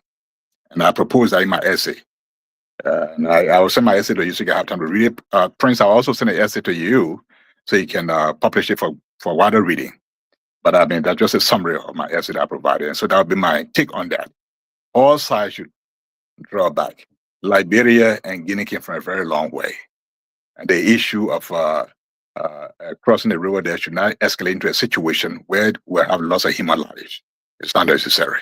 Anything that creates a situation where crisis will happen that has the potential to cause havoc and possibly death of people is not something that I will aspire for. My advice would be de-escalation, more diplomatic engagement, and I think that's the prescription I will provide towards that end. Now, the other question is that I endorse Zoe. So why am I now talking against Zoe?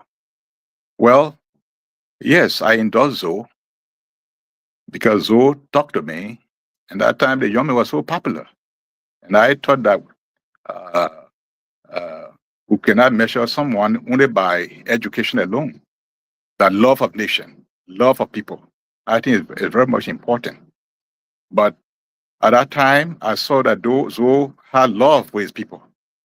And so, yes, I saw some deficiency, but the fact that he loved his people, because love controls a lot of things. If you have a good heart, you may not know the book. There's a gentleman called Tanapole.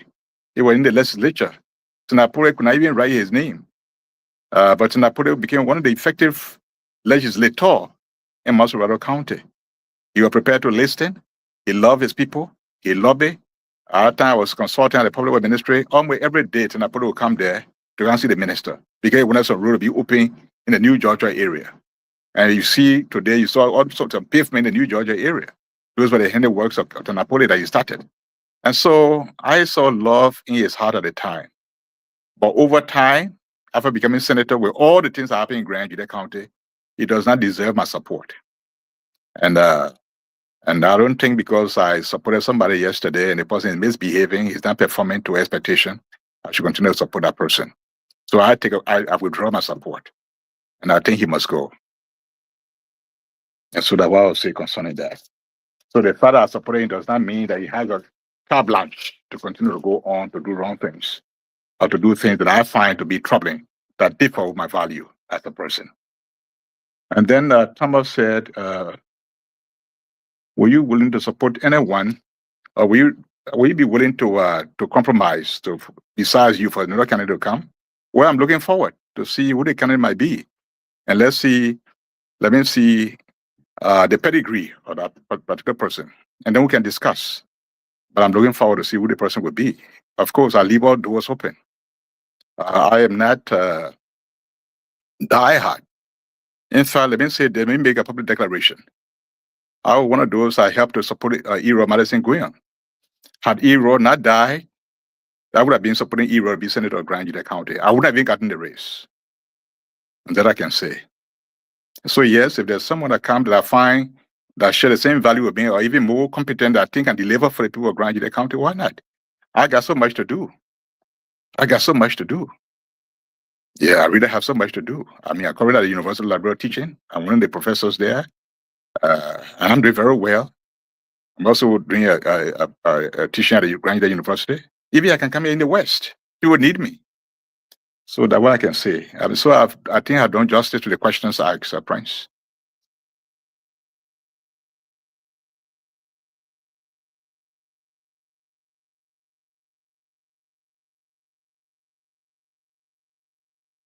Oh, all the thing I'm talking, I muted myself. I was not hearing you. Yeah, I didn't want you to. I didn't want to interfere with why you talking, so I muted myself so you can.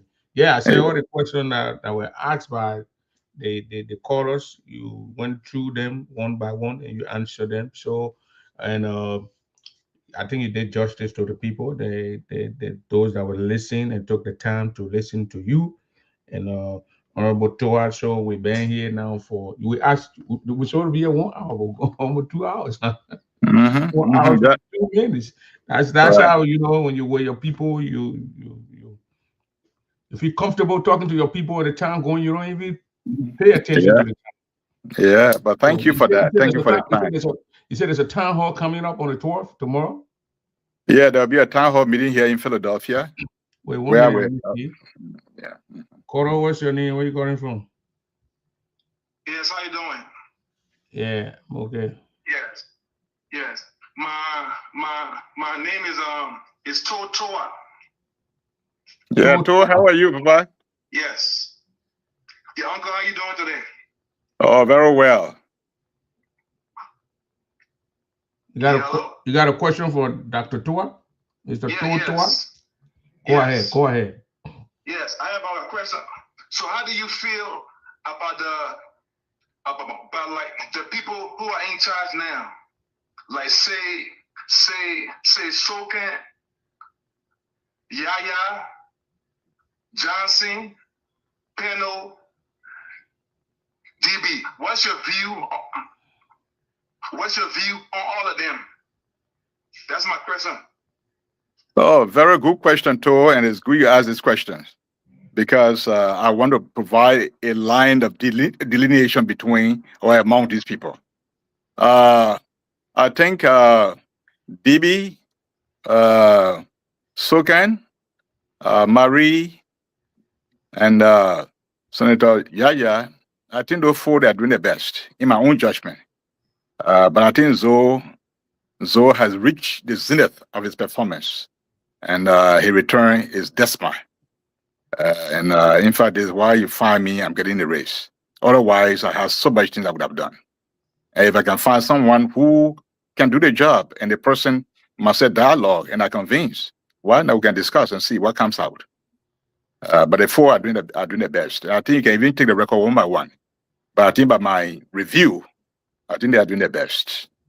But of course, anybody can have their own disposition concerning them. But that's my own position too. But thank you for that question. Mr. Towah, you still got a question from Mr. Towah? Oh no. From Towah to Towah. That would be it. Yeah. Okay. Thank you, Prince. All right, thank you. Thank you, Papa. Thank you. So, okay, Honorable Towah, I said we're gonna give you 2-3 minutes to give us your parting comment. Let me make it. Just talk maybe 2-4 minutes like that. Speak to the people of Grand Union County. Let us conclude this.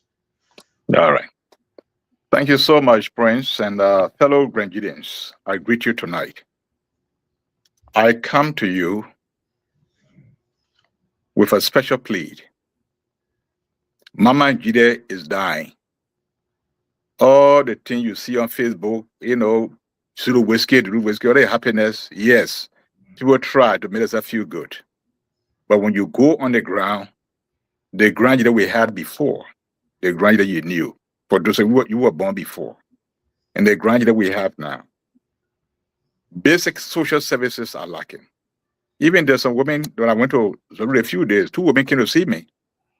And they told me, they said, look, one of them said they had surgery due to give birth.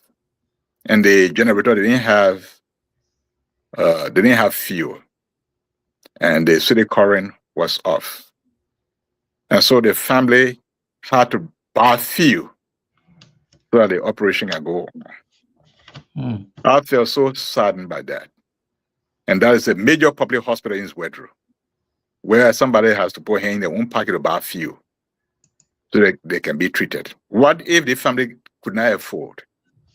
What if? And so for people to sit down there, the institution that provides life to people, and it does not have a standby fuel tank to intervene in such a matter. It shows a classic neglect. While people are withdrawing 400,000, almost $250,000 from the bank, so they're buying transformers, and the hospital lying there, basic reserve they don't have to save life. I consider that as a misapplication of our resources, the allocated resources. We can do better. And I think that there's a need for a review of the leadership in Grand Guinea, especially so the grand old person that has been in office for the past 21 years. He is creating a bulk of the problem, from my assessment, because he make the caucus is now holding together, and that is just not good. He goes solo a lot, and then he undercut his colleagues. That's the information I got. It's just not good. And his presence is not being felt in the way that impact the county. And so when you become like the longest serving member of the legislature, who becomes the doyen, then you should be able to speak to power. Be able to speak to power to draw attention to your county. And I don't see that in him.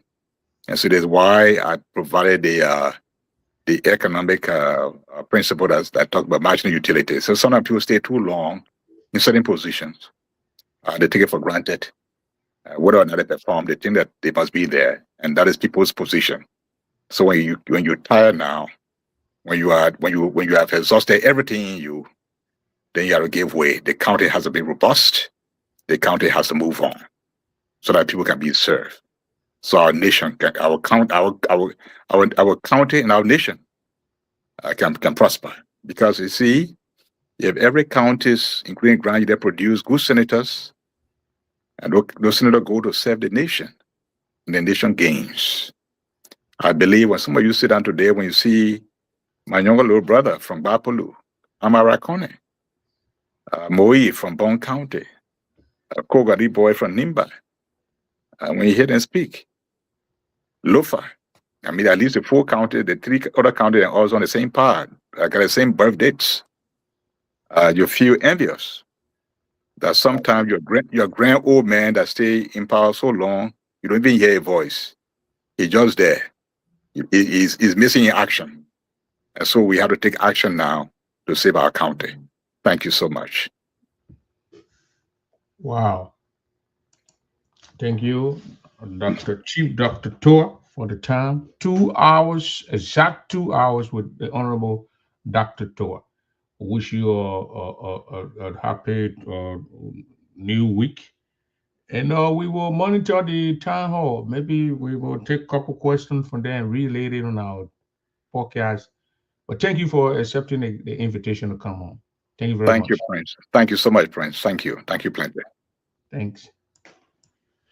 That was the Honorable Dr. Towah in the Pennsylvania area. He talked about his trip to Grand Guinea County, the interaction with the people of Grand Guinea County. We talked about the Putu Mountain, which is also one of the important thing to my interview here with him. I wanted to get his views on that Putu Mountain.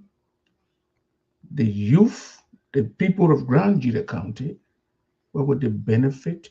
Joseph Boyka picked the vice president who have no clue about Grand Jita County to put in a committee to go negotiate a mountain that is in Grand Jita County without someone being on that committee from the place who can speak the people language, who could go in that place or can go in that place and negotiate and talk to the people, because they're talking about relocating a whole town or a whole little village. The people who they relocate, where are they taking these people? And where they getting? And when they're speaking, they can speak. They have a lot of people. Zaza, they have all these grand guys from that area. But Joseph Boyka picked someone from Nima, who from Grand Crew or Nima, wherever this place the boy coming from, and put it on the committee to go and talk to us. Those are things that Grandians need to talk about. Those are things that our lawmakers need to talk about. We elected these 5 people to go there, not to go and argue and make all this confusion and pass it around and boast on. Talk for your people. How can the people call a town hall to brief the people in Monrovia about the Putu Mountain? The lawmakers refuse to attend. But he's still going back, or they're still going back and asking the poor that they'll give us some time. They're coming to bust those areas, blast wherever the people, our people want to get from there. Cancer will come. Those things under them, when they're blasting the people, when you heal those dirt and sickness and things will pop out. What the prevention, the government, these are things that you put there. People who love the people will talk. And they're taking Prince Double and carrying him to Nima County to go negotiate one mountain that you don't even know about. It's a complete insanity, craziness at its highest. But that's it. Ladies and gentlemen, that's it. Anyway, that's Dr. Towah over there. Thomas Dozier, please bring Anthony Gay on to debate with. What are they going to debate on? Is Anthony will be contesting? Anthony said you're contesting 2020. The other time we heard it, he ran away. He would never heard him. But why would I bring Anthony on? What Thomas do? Why bring him? I need to bring. You need to talk to Zoe to come and debate with Towah. Zoe don't debate anyway. Yeah, Joe, we had it. Seen the world. Why put debate Zoe divine debate talk? When people go out and say, yeah, the debate any talks. or when the people that debating issue, Joe passing around. Yeah. Or you want interest or 900 story? Yo, mukba. A country where Mosoni didn't know about it. Your obligate interest. Or more money out to your dollar. I'm on you carry. I guess so. Yeah, Muriwa. You're there. You're here. You're here. You're here. I don't know. I don't know. That's why I asked a question. Where did I know? I don't know. I get anything from you. Almost an hour, you are interviewing me. Where that was 2020 something. No. But here's the thing. Let's give it to Dr. Towah. He came here. He answered the question. He gave his answer the best of his ability. I'm not going to be faulting for that. Does that mean that we don't have a concern or whatnot? But the fact that is, I asked a question about Zoe. When he endorsed Zoe in 2020, at that time Zoe have already served 2 terms. Were in a 3rd term as a representative, knowing fully well that Zoe had not delivered as a representative. But yet we had Thomas Yaya Nimle in the race, and he went in, but he gave a reason. Zoe popular, you know. and he acknowledged was, somebody delivered when they were not educated. But Zoe did not display that. One of the things that Zoe did, 2 terms that he formed. But you know what? That's him. That's why I asked this question. Look, I like this interaction. I like this discussion. We need to. Matter of fact, we are elevating the conversation now in Grand Jita County. The last time I learned, and I watched a video of, Nyano, decided not to contest any longer. I think that's what we need now to see competence, being the way forward. Tomo don't want to know, are you still contesting? Absolutely. By the grace of God, if I stay alive, definitely I'm in this race 2020 now. Because here is the thing. We have too many competent young people, including myself, that can lead our country. Dr. Towah, thank you for your service, but Dr. Towah will not bring anything new. Dr. Towah will be more of the same. There's nothing new that Dr. Towah going to introduce to Grand Junior County that he did not do when he had the opportunity to serve in all the bureau capacity he's serving in the country, right? So, Dr. Towah. And now you will bring different things. You Anthony Gay, you will bring different things. Absolutely. Will you be running the ticket? You will be running ANC ticket or an independent? No, I have yet to make that decision. But let me say this: my party have already selected me before, and they will select me again. If ANC? Yes, ANC will, because until I have a contender for all to do a primary. Currently, there is no contender. There was never a contender in 2023. So yeah, gave it to you. They gave you the thing 2023 and you didn't go there. Why? I have personal reasons. So I mean, personal reason you're not pop again 2029? I don't know. Life is a phenomenon. Okay, Anthony Gay. So don't be positive that you'll be contesting 2023 then, 2029 then. Yes, say.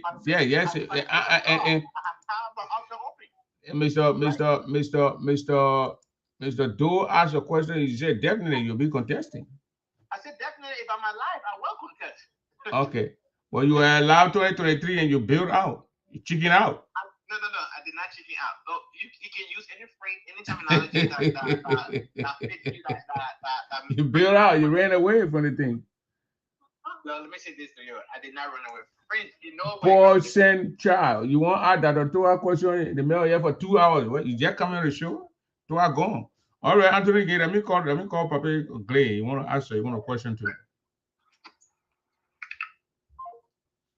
The man came on the show, you ask a question, the man moving ain't talking, the man not bringing different things new, the man not doing things.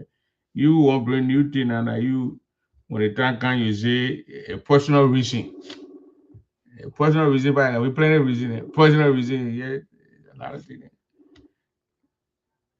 Hey, Baby, go ahead. As a friend, yeah. I bought it well.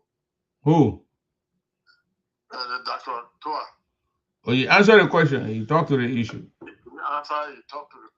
Your friend Joseph Waka now, who told the thing, our Putu Mountain and put him different point, they put 1 crown man there.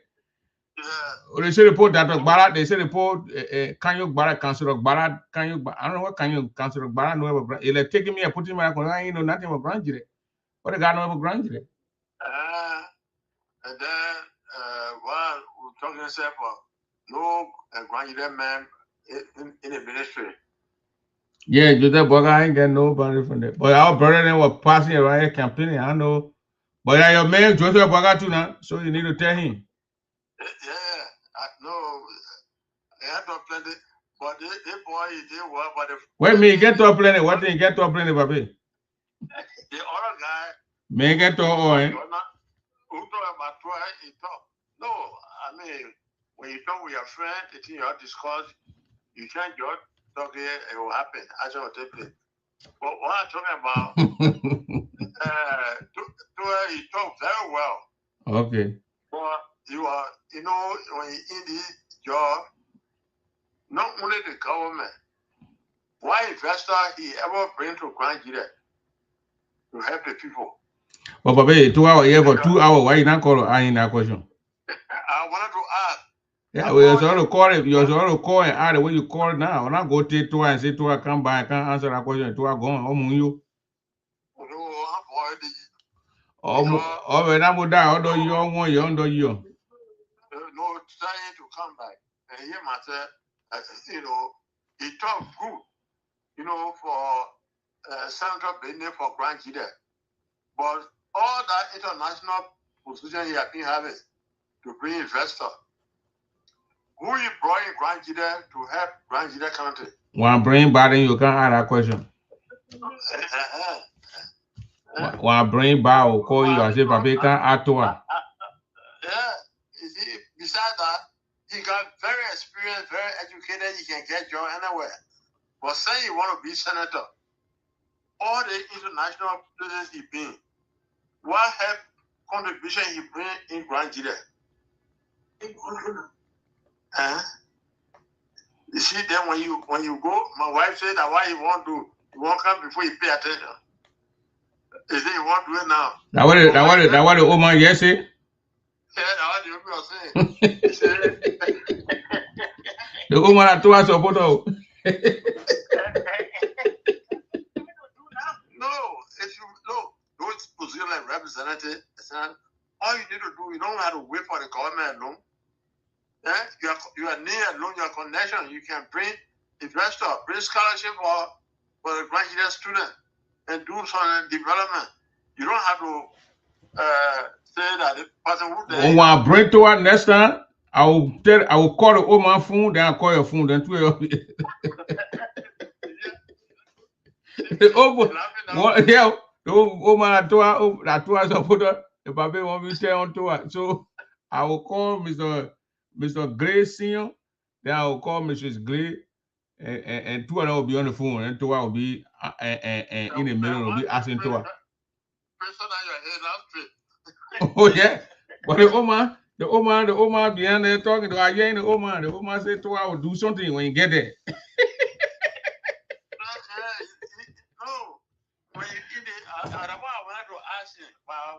Yeah, I'll bring to her again. I will meet, by the grace of God, I'll meet to her one-on-one, and we'll sit down. It'll be one-on-one where we'll sit down, and I'll put a camera, and we'll be there, and people will be asking questions all over the place. Yeah. You see, but he talk good, you know. You say the man talk good, but he still putting butt behind it.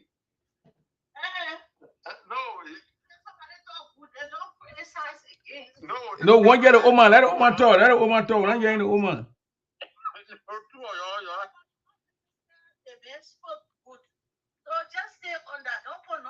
But first, with all the international position he had, why ever he brought to Grand Gide? Who Grand Gide he ever helped? No. And that's something, you know that. The people you get there, the people you got there now, they brought something there before you put in there. When I want to,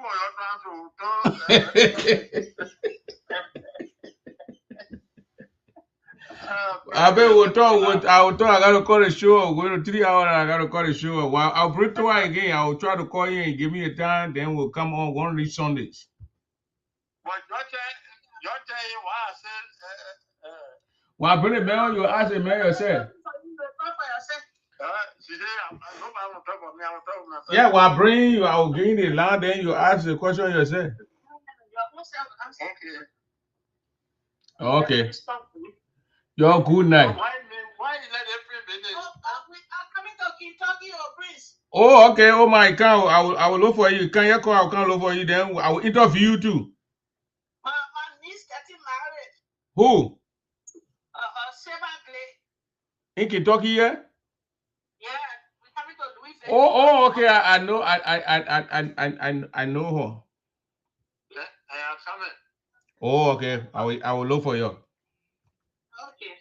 Okay, Papi. Then you take it easy. You just call me now. I will text my number to the Papi. Yeah, no, I wanted to call you today. Okay. But you and I were there. You were talking about. I didn't have your number. Okay. All right, Papi. Later. Bye. All right. Okay, that's William K. Clay Senior. You and your wife were there on the phone. The wife for Towah, and the baby won't be tied on Towah. So the woman say, when you say the man talk good, just don't say anything. Just let it go. The man talk good, move on. But you just put butt behind it, talk good again. You're good. But before we go, let me play Towah music. Towah music.